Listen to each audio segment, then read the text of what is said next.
Welcome to my YouTube channel maths concept by Pappu. आज हम लोग इस वीडियो में बात करेंगे क्लास 10 चैप्टर नंबर 4 का एक्सरसाइज 4.2 का क्वेश्चन नंबर 3, 4, 5 और 6। क्वेश्चन नंबर 1 और 2 का वीडियो अपलोड हो गया था, उसे आप उम्मीद करते देख लिए होंगे। अगर नहीं देखे होंगे तो एक बार जाकर के देख लीजिए। अभी हम लोग समझेंगे क्वेश्चन नंबर 3। समझिए क्वेश्चन क्या है। क्वेश्चन बोला है कि ऐसी दो संख्या ज्ञात कीजिए। हम लोग को दो ऐसा संख्या लाना है जिनका योग यानी जिनको जोड़ने पर कितना होना चाहिए, तो 27, और वही दोनों संख्या को गुना कर देंगे तो हो जाएगा 182। बात समझिए, देखिए कैसे बनाना है। हम लोग को पता नहीं कि कौन संख्या है, इसीलिए मान लेंगे माना कि दो संख्या बोला है तो पहली संख्या लिखेंगे। माना कि पहली संख्या कौन संख्या, तो बोलेंगे पहली संख्या का जो वैल्यू मान लेंगे वो x मान लेंगे। देखिए ध्यान से समझिएगा, पहली संख्या कितना मान लिया हम लोग, x। तो जो दूसरी संख्या होगा, दूसरी संख्या वो कितना होगा, बोलेंगे जो दूसरी संख्या होगा वो 27 माइनस x होगा। चूंकि दोनों को जोड़ने पर तो 27 मिल रहा था, तो लिखेंगे 27 माइनस x होगा। अब प्रश्नानुसार अगर देखना चाहेंगे, प्रश्न के अनुसार कि दोनों को जब गुना करेंगे, प्रश्नानुसार में देखेंगे पहली संख्या मतलब x, दूसरी संख्या मतलब 27 माइनस x को गुना कर देंगे तो गुणनफल जो उसका आंसर आएगा गुना करने पर 182 आएगा। अब क्वेश्चन बन चुका है, अब इसको गुना करेंगे यानी x जो ब्रैकेट के बाहर है, ब्रैकेट के अंदर 27 के साथ भी गुना में है और माइनस x के साथ भी गुना में है, तो x और 27 को गुना करेंगे तो आ जाएगा 27x, और वही x का गुना माइनस x के साथ करेंगे माइनस x स्क्वायर आएगा, बराबर कितना बोलेंगे 182। ऐसा करते हैं 27x और माइनस एक्स स्क्वायर को दाहिने साइड ले जाते हैं, इसलिए चूंकि एक्स स्क्वायर इधर जो माइनस में है उधर जाके प्लस हो जाएगा, और 27x जो प्लस में है उधर जाके माइनस हो जाएगा। क्या बोले, समझिए। बोले कि जो एक्स माइनस एक्स स्क्वायर है दाहिने साइड जाके क्या बन जाएगा, बोलेंगे प्लस एक्स स्क्वायर, और जो 27x प्लस में है दाहिने साइड जाके बन जाएगा माइनस 27x, और पहले से 182 मौजूद है तो लिखेंगे प्लस 182, अब बराबर हो जाएगा 0। अब देखिए पहला गुने तीसरा जोड़ घटा दूसरा करने से बन जाएगा, यानी कि पहला और तीसरा को गुना कीजिए तो प्लस 182 एक्स स्क्वायर आएगा, और बीच में कितना है, बोलेंगे बीच में है माइनस 27 एक्स है। तो ध्यान रहे कि जब पहला तीसरा को गुना करने पर प्लस आएगा और बीच में नंबर माइनस में है तो पक्का दोनों नंबर जो टूटेगा, ऐसा नंबर में माइनस 27 को तोड़ना है कि जोड़ने पर घटाने पर माइनस 27 होना चाहिए, लेकिन वही दोनों को गुना कर देंगे तो प्लस 182 एक्स स्क्वायर आ जाएगा। तो माइनस 15x और माइनस 12x में भी इसको तोड़ सकते हैं, लेकिन जब जैसे इसको गुना करेंगे माइनस माइनस हो जाएगा प्लस, गुना करेंगे तो माइनस माइनस प्लस, और 15 और 12 गुना करेंगे तो आ जाएगा 15 और 12 को जैसे गुना करेंगे 15 दूनी 30 के 0,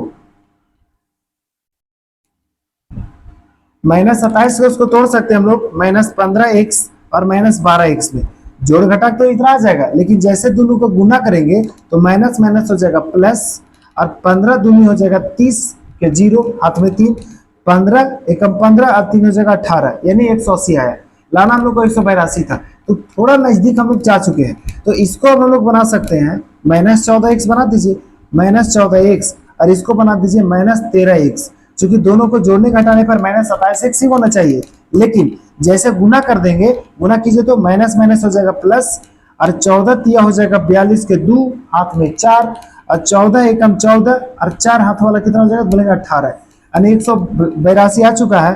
x और x गुना हो जाएगा एक्स स्क्वायर, यानी कि जो हम लोग को लाना था वो मिल गया है।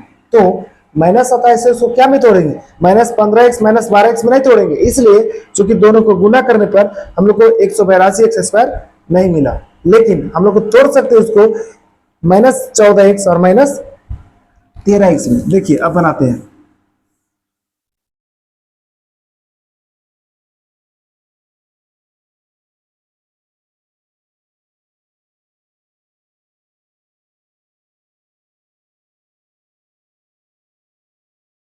लिखेंगे हम लोग एक्स स्क्वायर माइनस 27x को तोड़ना हम लोग को माइनस 13x और माइनस 14x और प्लस कितना बोलेंगे 182 बराबर है 0। अब देखिए सबसे कम रहता है उसको कॉमन निकाल लेते हैं, कॉमन निकाला मतलब जो दोनों जगह है, जैसे मेरे पास भी एक हाथ में 5 उंगली है, अगर आपके पास भी एक हाथ में 5 उंगली है तो दोनों का हाथ में उंगलियों की संख्या कॉमन है।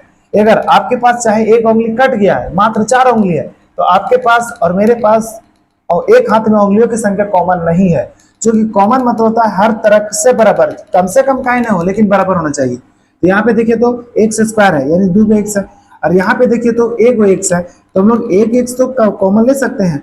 एक एक्स कॉमन लेंगे तो यहाँ बचेगा एक्स माइनस यहाँ बचेगा 13। अब देखिए दोनों जगह से क्या कॉमन आएगा, तो यहाँ पे तो 14 है, ठीक है, यहाँ भी 14 है, चूंकि 182 को 14 से भाग करेंगे तो 13 मिलेगा, तो -14 हम लोग कॉमन लेंगे, यहाँ बचेगा x, यहाँ बचेगा माइनस, चूंकि प्लस जो होता है दो को माइनस से मिलकर के बनता है, यानी माइनस और माइनस को गुना करने पर प्लस बना होगा। तो यहाँ से अगर माइनस कॉमन निकालें तो माइनस बचा हुआ है, 14 में से 182 में से 14 कॉमन निकाले तो 13 बचा हुआ है, बराबर हो जाएगा 0। ध्यान रहे कि जो पहला ब्रैकेट में होगा वही दूसरा ब्रैकेट में होना चाहिए। x माइनस 13 को कॉमन निकालेंगे तो x माइनस 13 कॉमन निकालेंगे तो यहाँ बचा हुआ x, यहाँ से x माइनस 13 कॉमन निकालते यहाँ बचा हुआ 14 इक्वल टू हो जाएगा 0। अब देखिए एक बार क्या होगा तो x माइनस 13 बराबर 0 होगा और एक बार x माइनस 14 बराबर 0 होगा। जब x माइनस 13 बराबर 0 तो x का वैल्यू हो जाएगा +13 यानी 13, और x माइनस 14 बराबर 0 तो x बराबर हो जाएगा 14। यानी कि जो पहला संख्या हम लोग माने थे, अगर पहली संख्या को x यानी कि 13 मानिएगा तो दूसरा संख्या हो जाएगा 14, और पहली संख्या अगर 14 मानिएगा तो दूसरी संख्या हो जाएगा 13, यानी कि दोनों संख्या कौन कौन होगा 13 और 14। लिख देते हैं। पहली संख्या हम लोग माने थे x, उसका वैल्यू 13 हो जाएगा, तो दूसरी संख्या क्या हो जाएगा तो बोलेंगे 27 में घटा दीजिए उसको, दूसरी संख्या हम लोग लिख सकते हैं 27 माइनस x, मतलब कि 27 में 13 घटा देंगे तो बच जाएगा 14। इसी को उल्टे तरीका से भी लिख सकते हैं कि पहली संख्या अगर आप x माने हैं तो 14 मानिए, चूंकि x का वैल्यू 14 भी तो है, तो दूसरी संख्या उसका 13 आ जाएगा, यानी कि दोनों संख्या 13 और 14 या 13 आएगा। ठीक है, उम्मीद करते पहला क्वेश्चन समझ में आया होगा।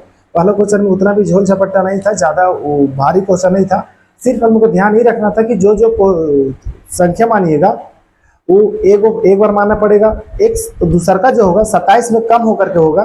क्योंकि ऐसे समझिए कि दो आदमी है, एक आदमी A है एक आदमी B है, दोनों मिला के अगर हम लोग को 20 रुपया देना है, कुछ करने के लिए उन दोनों को मिला के 20 रुपया देना है, अगर A को मिल गया 7 रुपया तो B के तो 7 कम नहीं मिलेगा, तो केकर में कम मिलेगा, तो बोलेंगे टोटल में से 7 कम मिलेगा। टोटल में से मतलब जितना हम लोग को देना था उसमें से 7 कम मिलेगा, मतलब जितना A ले लिया है वही तो बोले हैं कि अगर पहली संख्या x माने है तो दूसरी क्या होगा, तो जो पहली संख्या ले लिया है नहीं वो टोटल में से घटा लीजिए नहीं, दूसरी संख्या मिल जाएगा। अब देखिए हम लोग को 4th नंबर क्वेश्चन इसका, और क्वेश्चन क्या है कि दो क्रमागत धनात्मक पूर्णांक, क्रमागत मतलब था लगातार और धनात्मक मतलब था जो प्लस में होना चाहिए, ज्ञात कीजिए जिनके वर्गों का योग, मतलब वर्ग करेंगे स्क्वायर करेंगे तो 365 होना चाहिए। देखिए समझिए, हम लोग मान लेंगे कि माना कि पहली धनात्मक पूर्णांक हम लोग मान लेते हैं कि कौन होगा, तो बोलेंगे x होगा। तो दूसरी धनात्मक पूर्णांक कौन होगा, बोलेंगे दूसरी धनात्मक पूर्णांक जो होगा उसको मान लिया जाएगा दूसरी धनात्मक पूर्णांक जो x+1 होगा। काहे, चूंकि लगातार मतलब होगा एक पहला x है तो दूसरा तुरंत उसके बाद में होगा, चूंकि लगातार यहाँ बोला है ना, क्रमागत मतलब था लगातार। अब प्रश्नानुसार अगर देखा जाए, प्रश्नानुसार तो बोला है कि दोनों का जब वर्ग कीजिएगा, यानी पहली संख्या का वर्ग कीजिएगा और दूसरा संख्या यानी दूसरा जो पूर्णांक है उसका वर्ग कीजिएगा तो किसके बराबर होगा, तो बोलेंगे 365 के बराबर होगा। हम घरे से नहीं लिखे हैं, यहाँ पे क्वेश्चन में बोला कि दो क्रमागत धनात्मक पूर्णांक, तो कौन कौन लिए है, तो पहला माने x, तो दूसरा होगा x+1, दोनों का वर्ग कीजिएगा, नहीं वर्ग देखिए यहाँ पे लिखल है वर्ग कीजिएगा और योग मतलब जोड़िएगा तो 365 होगा। अब हम लोग इसको अगला पेज में लेके सोल्व करते हैं। क्या लाए थे, बोलेंगे x² प्लस x+1 का होल स्क्वायर, लिखेंगे x² प्लस x+1 का होल स्क्वायर बराबर होगा 365। अब देखिए यहाँ पे x² तो सही है अपने जगह पे, लेकिन इसको तोड़ना पड़ेगा a+b का होल स्क्वायर में, और a+b का होल स्क्वायर का फॉर्मूला क्या होता है, बोलेंगे a² plus 2ab plus b² होता है। यहाँ पे लिख लीजिए, ए की जगह एक्स है तो लिखेंगे एक्स स्क्वायर, 2 इंटू ए मतलब एक्स, इंटू बी, बी मतलब कितना, तो 1 है। इसको थोड़ा सा नीचे कर लेते हैं,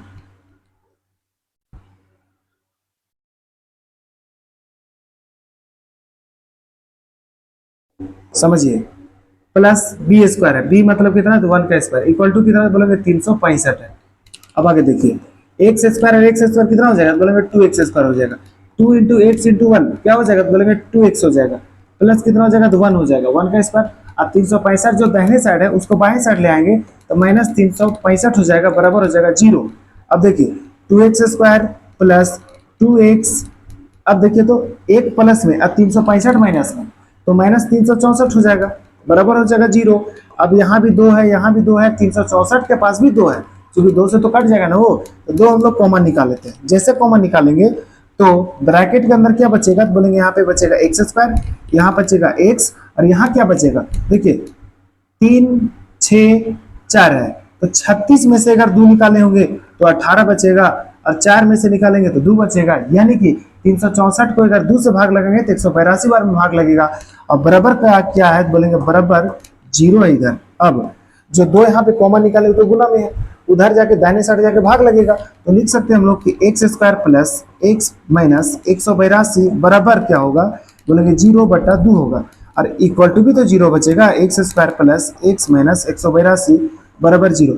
पीछे भी देखिए तो 182 आया था, और 182 को तोड़े थे हम लोग 13 और 14 में, क्योंकि गुना करने पर आ जाएगा। यहाँ पे माइनस 27x था, इसीलिए दोनों को माइनस में रखे थे। यहाँ पे हम लोग को लाना है प्लस एक्स, तो ऐसा करते हैं, जो 14x माने थे उसको प्लस में रख लेंगे, और 13x माने थे उसको माइनस में रख लेंगे, क्योंकि जब यहाँ प्लस में है तो बड़ा संख्या को प्लस रखिए, और माइनस रहता तो बड़ा संख्या को माइनस रखते, लेकिन यहाँ प्लस है, यानी कि समझिए क्या बोल रहे हैं, लिखेंगे एक्स स्क्वायर, तोड़ेंगे 14x और 13x में, और माइनस 182 तो है ही है, बराबर 0। झमेला ये है कि 14x को माइनस रखे फिर प्लस रखे, 13x को माइनस रखे प्लस रखे, जब यहाँ पे रहेगा प्लस में बीच में तो बड़ा संख्या के साथ प्लस रखिए और छोटा संख्या के साथ माइनस रखिए। अब लेके चलते हैं नया पेज में, देखिए क्या लिखेंगे, बोलेंगे x square plus 14x minus 13x minus 182 बराबर 0 है, लिखेंगे x square plus 14x minus 13x minus 182 बराबर 0 है। तब दोनों जगह एक्स और एक्स दिख रहा होगा तो यहाँ से एक्स कॉमन निकालेंगे, यहाँ बचेगा एक्स, यहाँ बचेगा प्लस 14, ये दोनों जगह से 13 कॉमन निकालेंगे, चूंकि यहाँ पे तो 13 है, ये है, और 182 भी 13 से भाग लग जाएगा, तो बचेगा यहाँ पे एक्स, और यहाँ से माइनस कॉमन निकाले तो बचा हुआ प्लस, और बचेगा 14 बराबर होगा 0। ध्यान रहे कि जो पहला ब्रैकेट में होगा वही दूसरा ब्रैकेट में होना चाहिए, अगर नहीं है तो पक्का गलत होगा कहीं। तो ब्रैकेट वाला जो है x प्लस 14 उसको कॉमन निकाल लेंगे, यहाँ बचेगा x और यहाँ बचेगा 13 माइनस में, बराबर होगा 0। अब एक बार होगा x प्लस 14 बराबर 0, और एक बार होगा x माइनस 13 बराबर 0। जब x प्लस 14 0 है, इधर प्लस 14 उधर जाकर माइनस 14 होगा, तो x बराबर हो जाएगा माइनस 14। यहाँ पे x माइनस 13 बराबर 0 है, इधर माइनस 13 है, दाहिने साइड जाकर बन जाएगा x बराबर प्लस 13। अब आप ही लोग बताइए, क्वेश्चन बोला था, क्या बोला था, धनात्मक लेके चलने के लिए, और हम लोग का एक संख्या आ गया ऋणात्मक में, तो माइनस 14 लेंगे कि नहीं लेंगे, तो बोलिएगा नहीं लेंगे।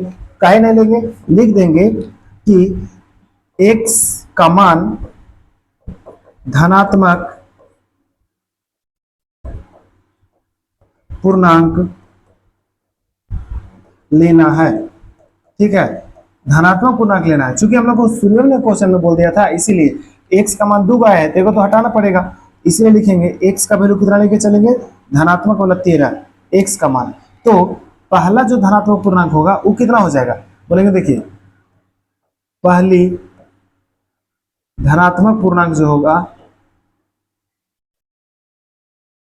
पहली धनात्मक पूर्णांक कितना हो जाएगा, बोलेंगे x, और x का वैल्यू हम लोग मान के चले 13, तो दूसरा कितना हो जाएगा, बोलिए तो दूसरी धनात्मक पूर्णांक कितना हो जाएगा, बोलेंगे देखिए जो दूसरा धनात्मक पूर्णांक है वो मान लीजिए x प्लस 1, मान कर लीजिए, माने यहाँ तो x प्लस 1 तो मान रखिए, कहाँ गया जी x प्लस 1, यहाँ पे लिख देंगे आप x प्लस 1, यानी कि 13 प्लस 1 यानी कि 14 हो जाएगा, बन गया। दोनों लगातार संख्या भी आ गया, क्रमागत में भी है, लेकिन दोनों को गुना करेंगे तो कितना आ जाएगा, वो बोलेंगे 100। दोनों का स्क्वायर का अगर कुछ ही करना था, यहाँ पे दोनों का वर्ग का योग करेंगे 365 आ जाएगा। चेक कर लीजिएगा, 13 का स्क्वायर प्लस 14 का स्क्वायर करके देख लीजिएगा, 365 आ जाएगा। अब देखते हैं हम लोग क्वेश्चन नंबर 5। क्वेश्चन नंबर 5 क्या है? क्वेश्चन है, एक समकोण त्रिभुज की ऊंचाई इसके आधार से 7 सेंटीमीटर कम है, तो आप लोग बोलिए सबसे कम कौन है? बोलेंगे आधार सबसे कम है। क्योंकि ऊंचाई का बात किया है तो ऊंचाई तो कुछ ना कुछ होगा ने, जितना भी आधार होगा ओकरों से कम है कौन? ऊंचाई। तो सबसे कम कौन? सबसे कम होगा ऊंचाई। सबसे छोटा कौन होगा? ऊंचाई होगा। तो हम लोग आधार को मान के चलेंगे, मतलब आधार को मान लेंगे x वगैरह, तो उसके बाद हम लोग उसको बनाएंगे। यदि कर्ण उसका दिया हुआ है 13 सेंटीमीटर, तो अन्य दो भुजाएं निकालिए, मतलब अन्य दो भुजा कौन कौन? ऊंचाई और आधार हम लोग को निकालना है। देखिए यहाँ पे हम लोग इस तरह का त्रिभुज बनाएंगे, वो भी कैसा त्रिभुज बनाएंगे? तो समकोण त्रिभुज बनाएंगे। नाम दे देंगे इसका A, और दे देंगे B, और दे देंगे इसका नाम C। देखिए B के सामने जो भुजा होता है, सॉरी, जो 90 डिग्री के सामने जो भुजा होता है उसको बोलते हैं कर्ण, और कर्ण को दिखाते हैं हम लोग H से। H से इसलिए दिखाते हैं कि उसका कर्ण का अंग्रेजी होता है हाइपोटेनियस, और कर्ण का ही वैल्यू दिया हुआ है 13 सेंटीमीटर, लिख देंगे 13 सेंटीमीटर। आधार हम लोग को कुछ नहीं पता है, जिसके सहारे वो बैठा हुआ है ना समकोण त्रिभुज, उसको बोलते हैं आधार। और आधार को दिखाते हम लोग B से। कैसे दिखाते? बोले B से। और B को मान लेते हैं कि 1 सेंटीमीटर होगा, मानेंगे यहाँ पे। तो उसका जो ऊंचाई होगा, ऊंचाई या लंब, या ऊंचाई एक ही बात है, ऊंचाई हो या लंब हो, उसको हम लोग दिखाते हैं P से। क्या चीज से दिखाएंगे? तो बोलेंगे P से दिखाएंगे, क्योंकि इसका अंग्रेजी परपेंडिकुलर होता है। तो इसको मान लेंगे कितना है? बोलेंगे आधार से 7 सेंटीमीटर कम है। इस चित्र से आपको कुछ कुछ समझ में आया होगा। एक समकोण त्रिभुज है, उसमें कर्ण का वैल्यू दिया हुआ है, लिख दिए। आधार मान ली 1 सेंटीमीटर होगा, आधार से 7 सेंटीमीटर कम कौन होगा? तो ऊंचाई होगा। वही काम यहाँ लिखने जा रहे हैं, लिखेंगे माना कि ABC एक समकोण त्रिभुज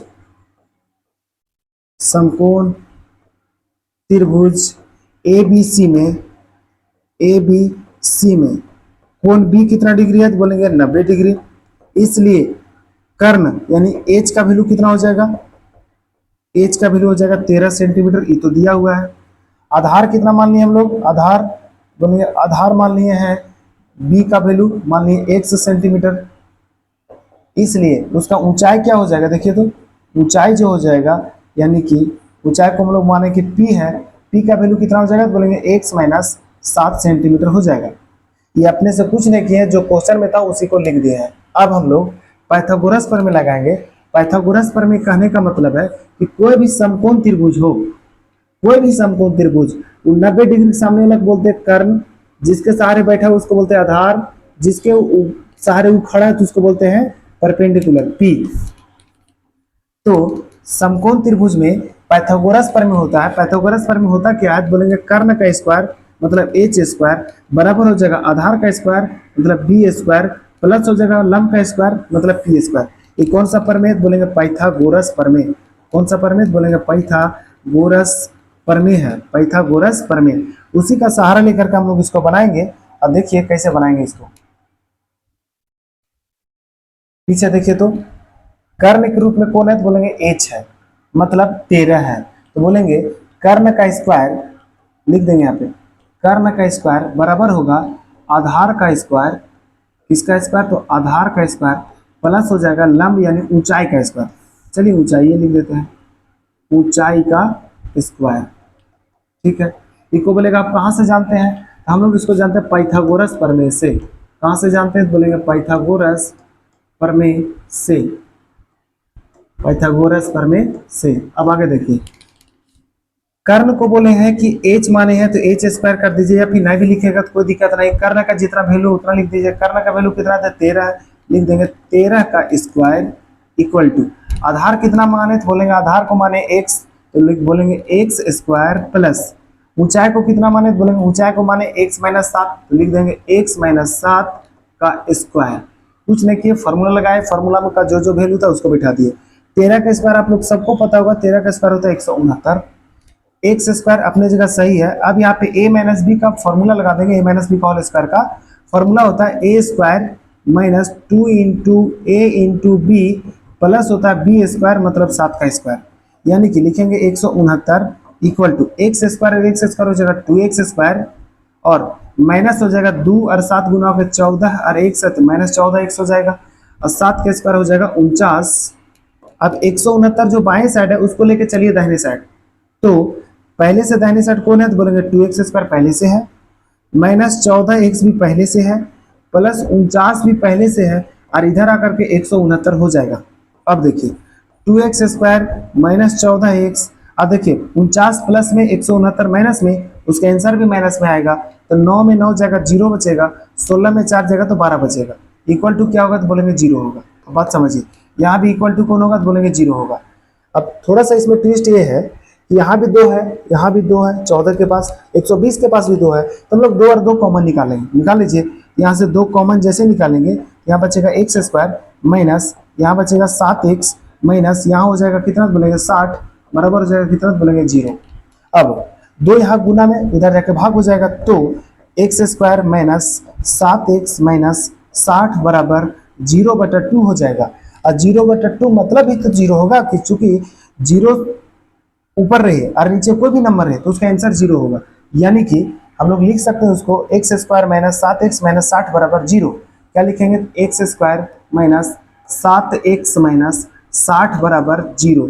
अब पहला गुने तीसरा को और जोड़ घटा दूसरा को कर दीजिए, यानी कि पहला तीसरा को जैसे गुना करेंगे -60x² आएगा, और बीच में जो -7x है उसको तोड़ेंगे, उसको तोड़ देते हैं -12x और +5x में, गुना करके देख लीजिए इतना मिल जाएगा, जोड़ घटा देख लीजिए इतना मिल जाएगा।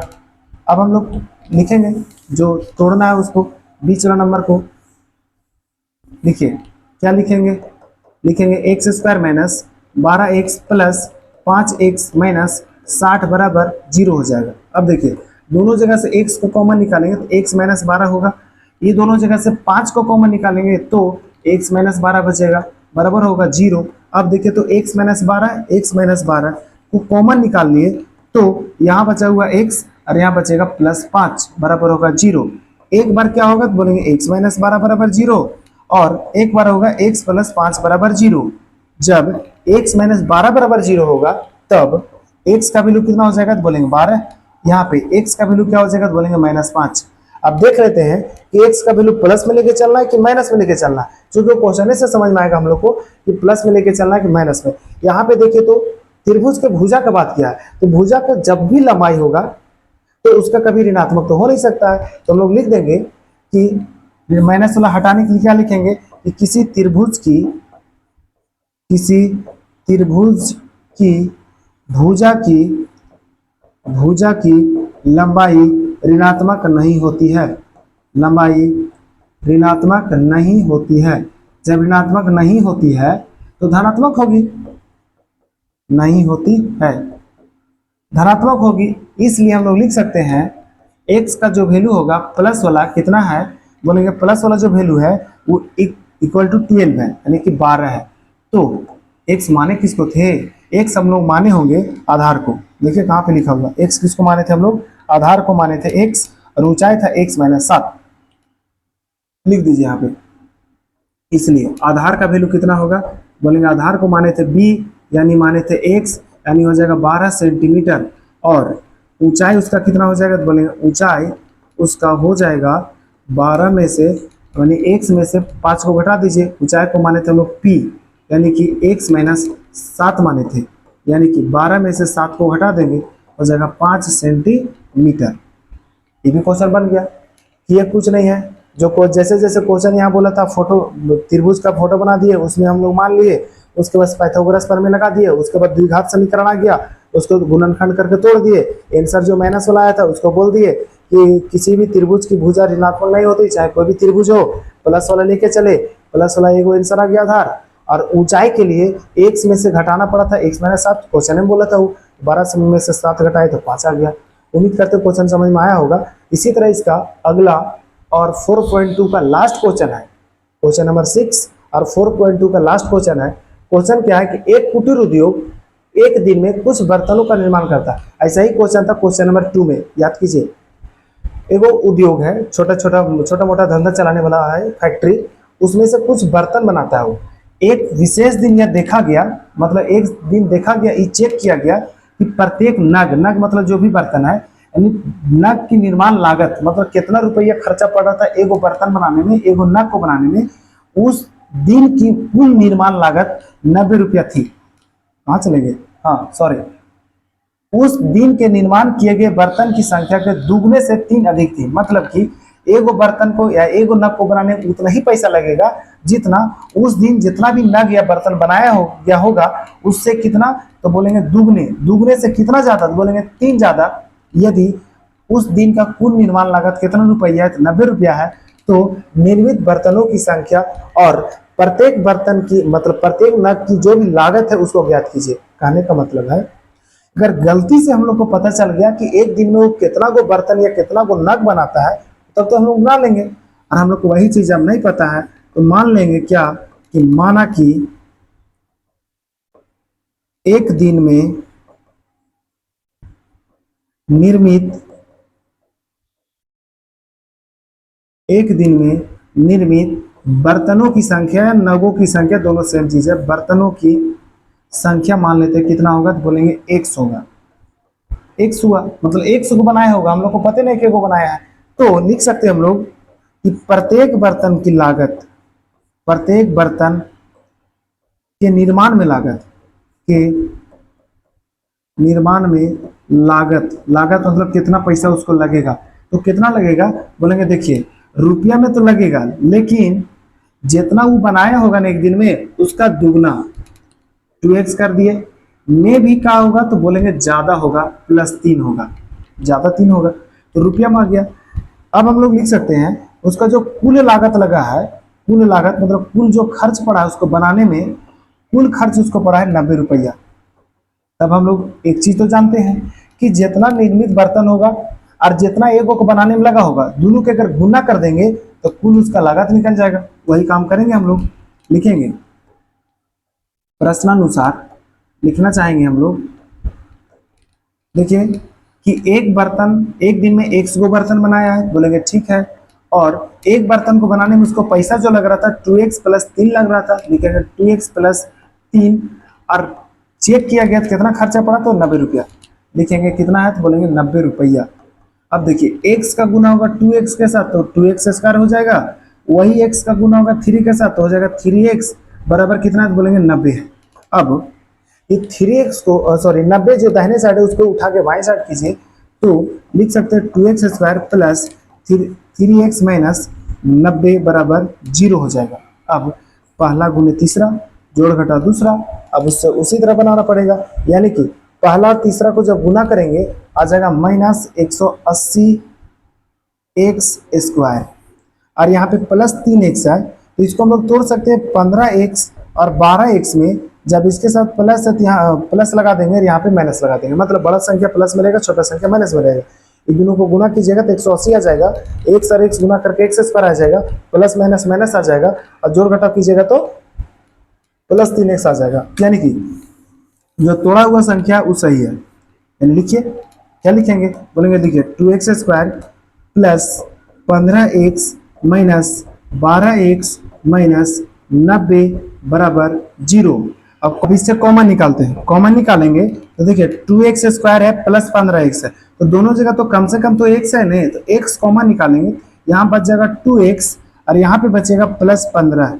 अब ये दोनों जगह से -6 कॉमन निकालेंगे तो -6 कॉमन निकाले तो यहाँ बचेगा 2 और x भी बचेगा, और माइनस कॉमन निकाले तो यहाँ बचेगा प्लस, और 90 में से 6 कॉमन निकाले तो बचा हुआ 15 बराबर हो जाएगा 0। देख लीजिए दोनों ब्रैकेट में सेम होना चाहिए तभी हो सकता है। 2x + 15 कॉमन निकालेंगे ब्रैकेट वाला, तब क्या बचेगा, तो यहाँ बचेगा x और यहाँ बचेगा -6 बराबर हो जाएगा 0। अब हम लोग इसको आगे सॉल्व करते हैं, लिखेंगे हम लोग एक बार होगा 2x + 15 बराबर 0, क्या होगा तो बोलेंगे 2x + 15 बराबर 0। एक बार क्या होगा तो बोलेंगे x - 6 बराबर 0, लिखेंगे x - 6 बराबर 0। जब 2x + 15 बराबर 0 होगा तो लिखेंगे 2x बराबर हो जाएगा -15, चूंकि यहाँ +15 इधर एक -15, अब x बराबर हो जाएगा -15/2 हो जाएगा, चूंकि यहाँ पे 2 गुना में इधर के भाग लग जाएगा, x का वैल्यू 1 आया है। दूसरा देखिए तो यहाँ पे x - 6 बराबर 0 है, x बराबर हो जाएगा +6। अब हम लोग ये बोल सकते हैं कि कभी भी नग के संख्या या जो भी उसका लागत होगा ऋणात्मक तो नहीं होगा, इसीलिए x का वैल्यू माइनस में नहीं होगा। यानी कि जो बर्तन का संख्या हम लोग माने हैं वो ऋणात्मक नहीं होगा, इसलिए लिखेंगे कि बर्तन की संख्या ऋणात्मक नहीं हो सकती, ऋणात्मक नहीं हो सकती। जैसे ऋणात्मक नहीं होगा इसलिए x का वैल्यू कितना लेके चलना पड़ेगा, तो 6। x माने किसको हम लोग, तो x जो माने हैं एक दिन में कुल निर्मित बर्तनों की संख्या, कुल निर्मित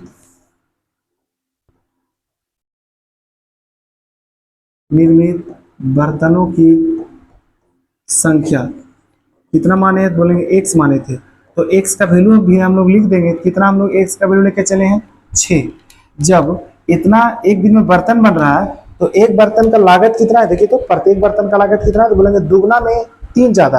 यानी कि दुगना में 3 ज्यादा कहने का मतलब है, लिखेंगे प्रत्येक बर्तन की निर्माण में